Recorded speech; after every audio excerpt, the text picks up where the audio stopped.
جی سر کون سا آج پڑھ رہے ہیں؟ ماشاء اللہ حضرت ابن عمر، سبحان اللہ، چلیں جی ماشاء حضرت اللہ. ابن عمر رضی اللہ تعالیٰ عنہ کا اپنے بیٹے سے نہ بولنا. کیا سبحان اللہ. حضرت عبداللہ بن عمر رضی اللہ تعالیٰ عنہ نے ایک مرتبہ ارشاد فرمایا کہ حضور صلی اللہ علیہ وسلم نے ارشاد فرمایا تھا کہ عورتوں کو مسجد میں جانے کی اجازت دے دیا کرو. ابن عمر کے ایک صاحبزادہ نے عرض کیا ہم تو اجازت نہیں دے سکتے کیونکہ وہ اس کو آئندہ چل کر بہانہ بنا لیں گی آزادی اور فساد اور آوارگی کا. حضرت ابن عمر رضی اللہ تعالیٰ عنہ بہت ناراض ہوئے اور برا بھلا کہا اور فرمایا کہ میں تو حضور صلی اللہ علیہ وسلم کے ارشاد سناؤ اور تو کہے کہ اجازت نہیں دے سکتے. اس کے بعد سے ہمیشہ کے لیے ان صاحبزادے سے بولنا چھوڑ دیا. اللہ فائدہ میں شیخ لکھتے ہیں کہ صاحبزادوں کا یہ کہنا کہ فساد کا ہیلہ بنا لیں گے اپنے زمانے کی حالت کو دیکھ کر تھا. اس وجہ سے خود حضرت عائشہ صدیقہ رضی اللہ تعالیٰ عنہ فرماتی ہیں کہ اگر حضور صلی اللہ علیہ وسلم اس زمانہ کی عورتوں کا حال دیکھتے تو ضرور عورتوں کو مسجد میں جانے سے منع فرماتے.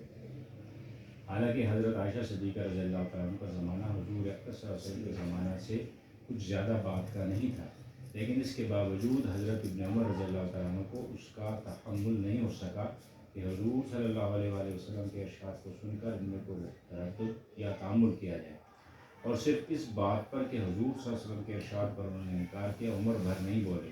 حضرات صحابہ کرام رضی اللہ تعالیٰ عنہ کو بھی اس میں دقتیں اٹھانا پڑی کہ حضور صلی اللہ علیہ وسلم کے پاک ارشاد کی اہمیت کی وجہ سے جو ان کی جان تھی مسجد سے روکنا بھی مشکل تھا، اور زمانے کے فساد کی وجہ سے جس کا اندیشہ اس وقت سے ہو گیا تھا اجازت بھی مشکل تھی. چنانچہ حضرت عاتقہ رضی اللہ تعالیٰ عنہ جن کے کئی نکاح ہوئے جن میں سے حضرت عمر رضی اللہ تعالیٰ عنہ سے بھی ہوا، وہ مسجد میں تشریف لے جاتی تھیں اور حضرت عمر رضی اللہ تعالیٰ عنہ کو گراں ہوتا تھا. کسی نے ان کو کہا کہ عمر کو گراں ہو رہا ہے. انہوں نے کہا کہ اگر ان کو گراں ہے تو منع کر دیں. حضرت عمر رضی اللہ تعالیٰ عنہ کے وصال کے بعد حضرت زبیر رضی اللہ تعالیٰ عنہ سے نکاح ہوا. ان کو بھی یہ چیز گراں تھی مگر روکنے کی ہمت نہ ہوئی. تو ایک مرتبہ عشاء کی نماز کے لیے یہ جہاں کو جاتی تھی، راستہ میں بیٹھ گئے اور جب یہ پاس سے گزرے تو ان کو چھیڑا. خاتون تھے اس لیے ان کو تو جائز تھا ہی مگر ان کو خبر نہ ہوئی، اندھیرا تھا کہ یہ کون ہے. اس کے بعد سے انہوں نے جانا چھوڑ دیا. دوسرے وقت حضرت زبیر رضی اللہ عنہ نے پوچھا کہ مسجد میں کیوں جانا چھوڑ دیا؟ کہنے لگی کہ اب زمانہ نہیں. اللہ تعالیٰ یہ زمانہ ہوتا تو پھر کیا ہوتا. بے شک معافی دے ہمیں نا. بالکل جی. وومنس ڈے ابھی گزرا ہے، ہر کسی نے کہا جی عورتوں کا حصہ ہونا چاہیے، معاشرے ہونا چاہیے، لیکن ہمیں ویسا مرد بھی تو چاہیے نا معاشرے میں. اللہ اکبر. فضائل قرآن میں سے ہے حضرت ابن مسعود رضی اللہ تعالیٰ عنہ نے حضور اکرم صلی اللہ علیہ وسلم کا یہ ارشاد نقل کیا ہے کہ جو شخص ایک حرف کتاب اللہ کا پڑھے اور اس کے لیے اس حرف کے عوض ایک نیکی ہے اور ایک نیکی کا اجر 10 نیکی کے برابر ملتا ہے. میں یہ نہیں کہتا کہ سارا الف لام میم ایک حرف ہے، بلکہ الف ایک حرف، لام ایک حرف اور میم ایک حرف ہے. مقصود یہ کہ جیسے اور زندہ اعمال میں پورا عمل ایک شمار کیا جاتا ہے، کلام پاک میں ایسا نہیں ہے بلکہ اجزائے عمل بھی پورے عمل شمار کیے جاتے ہیں. اس لیے تلاوت کلام پاک میں ہر حرف ایک ایک نیکی شمار کی جاتی ہے، اور ہر نیکی پر اللہ تعالیٰ شانوں کی طرف سے جو شخص ایک نیکی لائے گا اس کو 10 نیکی کے بقدر اجر ملتا ہے. سبحان 10 اجر کا وعدہ ہے اور یہ عقل درجہ ہے. اللہ تعالیٰ نے قرآن پاک کو پڑھنے کی توفیق عطا فرمائے، خاص طور پہ رمضان المبارک میں کیونکہ اس کا اجر بہت بڑھ جاتا ہے. اللہ تعالیٰ نے اس میں حضور اکرم صلی اللہ علیہ وسلم کا ارشاد ہے کہ اسلام میں کوئی بھی حصہ نہیں اس شخص کا جو نماز نہ پڑھتا ہو. اسلام حضور صلی اللہ علیہ وسلم کا ارشاد ہے کہ اسلام میں کوئی بھی حصہ نہیں اس شخص کا جو نماز نہ پڑھتا ہو اور بے وضو کی نماز نہیں لیتی. دوسری حدیث میں ہے کہ دین بغیر نماز کے نہیں ہے. نماز دین کے لیے ایسے ہے کہ جیسے کہ آدمی کے بدن کے لیے سر ہوتا ہے. بے شک بے شک. فائدہ میں شیخ صاحب لکھتے ہیں کہ جو لوگ نماز پڑھ کر اپنے آپ کو مسلمان کہتے ہیں یا حمیت اسلامی کے لمبے چوڑے دعوے کرتے ہیں، وہ حضور صلی اللہ علیہ وسلم کے ارشادات پر ذرا غور کر لے کہ جن اصلاح کی کامیابی تک پہنچنے کے خواب دیکھتے ہیں ان کے حالات کی بھی تحقیق کریں کہ وہ دین کو کس مضبوطی سے پکڑے ہوئے تھے اور پھر دنیا ان کے قدم کیوں نہ چومتی. حضرت عبداللہ ابن عباس کی آنکھ میں پانی اتر آیا رضی اللہ تعالیٰ عنہ. لوگوں نے عرض کیا کہ اس کا تو علاج ہو سکتا ہے. مگر چند روز آپ نماز نہ پڑھ سکیں گے. انہوں نے فرمایا کہ یہ ہو سکتا ہے کہ میں نے حضور صلی اللہ علیہ وسلم سے سنا ہے کہ جو شخص نماز پڑھے وہ اللہ جل شانہ کے ہاں ایسے حالت میں حاضر ہوگا کہ حق تعالی شانہ اس پر ناراض ہوں گے.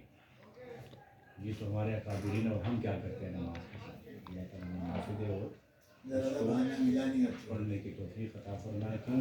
کیونکہ بہت سخت ہے. قبر میں پہلا سوال بھی قیامت میں پہلا سوال بھی سیکھا. حضرت طلحہ رضی اللہ تعالیٰ عنہ کو لوگوں نے دیکھا کہ نہایت غمگین بیٹھے ہیں. کسی نے پوچھا کہ کیا بات ہے؟ فرمایا میں نے حضور صلی اللہ علیہ وسلم سے یہ سنا ہے کہ مجھے ایک کلمہ معلوم ہے جو شخص مرتے وقت اس کو کہے موت کی تکلیف اس سے ہٹ جائے گی اور رنگ چمکنے لگے گا. سبحان اللہ. خوشی کا منظر دیکھے گا. مجھے حضور صلی اللہ علیہ وسلم سے اس کلمہ کے پوچھنے کی قدرت نہ ہوئی اور اس کا رنج ہو رہا ہے. حضرت عمر رضی اللہ عنہ نے فرمایا مجھے معلوم ہے. طلحہ رضی اللہ تعالیٰ خوش ہو کر کہنے لگے کہ کیا ہے؟ حضرت عمر رضی اللہ عنہ نے فرمایا کہ معلوم ہے کہ کوئی کلمہ بھی اس سے بڑھ کر نہیں ہوا جس کو حضور صلی اللہ علیہ وآلہ وسلم نے اپنے چچا ابو طالب پر پیش کیا تھا اور وہ یہ ہے لا الہ الا اللہ.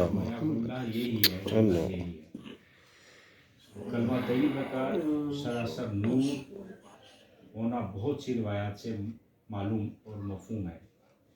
حافظ ابن حجر نے منبہات میں سے حضرت ابو بکر صدیق رضی اللہ عنہ سے نقل کیا ہے کہ اندھیرے 5 ہیں اور 5 ان کے چراغ ہیں.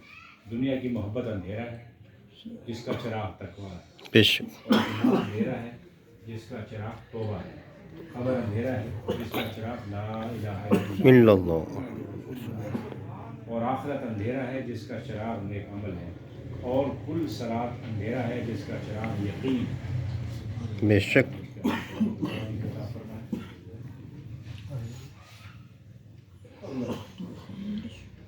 حدیث لمبی ہے لیکن آدھی ماشاء اللہ. فضائل رمضان بہت لمبی ہے. فضائل رمضان میں سے ہے حضرت سلمان رضی اللہ تعالیٰ عنہ کہتے ہیں کہ نبی کریم صلی اللہ علیہ وسلم نے شعبان کی آخری تاریخ میں ہم لوگوں کو واعظ فرمایا کہ تمہارے اوپر ایک مہینہ آ رہا ہے جو بہت بڑا مہینہ ہے, بہت مبارک مہینہ ہے, اور اس میں ایک رات ہے جو شب قدر ہے جو 1000 مہینوں سے بڑھ کر ہے. اللہ تعالیٰ نے اس کے روزہ کو فرض فرمایا اور اس کے رات کے قیام میں یعنی تراویح کو ثواب کی چیز بنایا. اور جو شخص اس مہینہ میں کسی نیکی کے ساتھ اللہ کا قرب حاصل کرے ایسا ہے جیسا کہ غیر رمضان میں فرض کو ادا کیا. اور جو شخص اس مہینہ میں کسی فرض کو ادا کرے وہ ایسا ہے جیسا کہ غیر رمضان میں 70 فرض ادا کرے. اور یہ مہینہ صبر کا ہے اور صبر کا بدلہ جنت ہے. اور یہ مہینہ لوگوں کے ساتھ غمخواری کرنے کا ہے. اس مہینہ میں مومن کا رزق بڑھا دیا جاتا ہے. جو شخص کسی روزہ دار کا افطار کرائے اس کے لیے گناہ معاف ہونے اور آگ سے خلاصی کا سبب ہوگا. اور روزہ دار کے ثواب کی مانند اس کو ثواب ہوگا مگر روزہ دار کے ثواب سے کچھ کم نہیں کیا جائے گا. صحابہ نے عرض کیا کہ یا رسول اللہ صلی اللہ علیہ وسلم, ہم میں سے ہر شخص تو اتنی وسعت نہیں رکھتا کہ روزہ دار کو افطار کرائے. تو آپ صلی اللہ علیہ وسلم نے فرمایا کہ پیٹ بھر کر کھلانے پر موقوف نہیں. اللہ. آپ کو اللہ جل شانہ نے ایک کھجور سے کوئی افطار کرا دے یا ایک گھونٹ پانی پلا دے یا ایک گھونٹ لسی پلا دے اس پر بھی مرحمت فرما دیتے ہیں. اور یہ ایسا مہینہ ہے کہ اس کا اول حصہ اللہ کی رحمت ہے, درمیانی حصہ مغفرت ہے اور آخری حصہ آگ سے آزادی ہے. جو شخص اس مہینہ میں ہلکا کر دے یعنی اپنے غلام کو کہ بوجھ کو حق تعالی شانہ اس کی مغفرت فرماتے ہیں اور آگ سے آزادی فرماتے ہیں. اور 4 چیزوں کی اس میں کثرت رکھا کرو جن میں سے 2 چیزیں اللہ کے رضا کے واسطے اور 2 چیزیں ایسی ہیں جن سے تمہیں چارہ کار نہیں. پہلی 2 چیزیں جس سے تم اپنے رب کو راضی کرو وہ کلمہ طیبہ اور استغفار کی کثرت ہے. اور دوسری 2 چیزیں کہ جنت کی طلب کرو اور آگ سے پناہ مانگو. جو شخص کسی روزہ دار کو پانی پلائے حق تعالی شانہ قیامت کے دن میرے حوض سے اس کو ایسا پانی پلائیں گے کہ جس کے بعد جنت میں داخل ہوگا اس کو پیاس نہیں. سبحان اللہ. اللہ تعالیٰ اس مہینے جو آنے والا مہینہ اس میں اس کی جو لوازمات ہیں پوری کرنے کی توفیق عطا فرمائے. دعا کریں.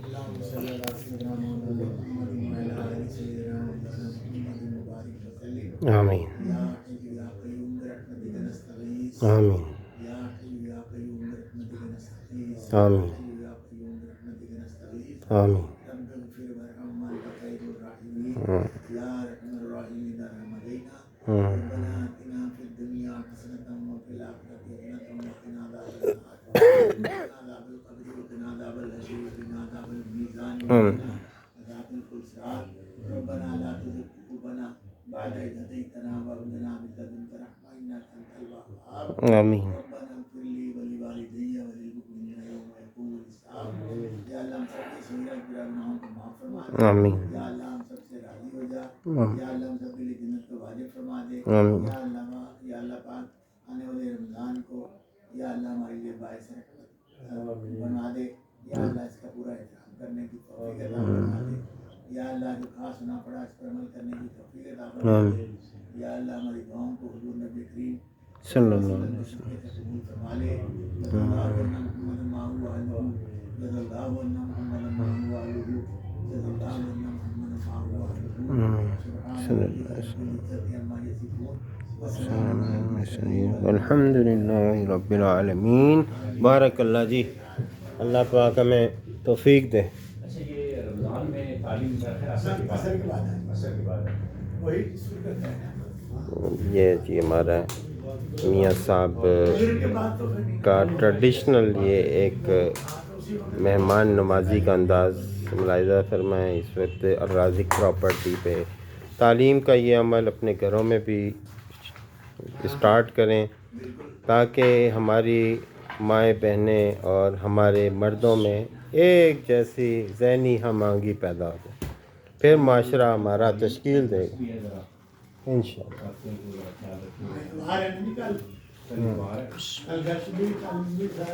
جب تک ہمارے گھرانوں میں اللہ پاک کا دین نہیں پھیلے گا، بچوں میں نسلوں میں عمل کا جذبہ پیدا نہیں ہوگا. اللہ پاک ہمیں یہ سلسلہ اسی طرح تا دم مرگ تک قائم و دائم رکھنے کی توفیق دے.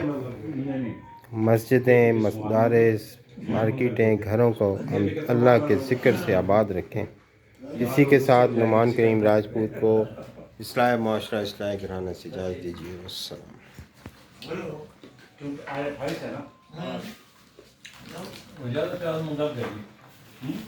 زیادہ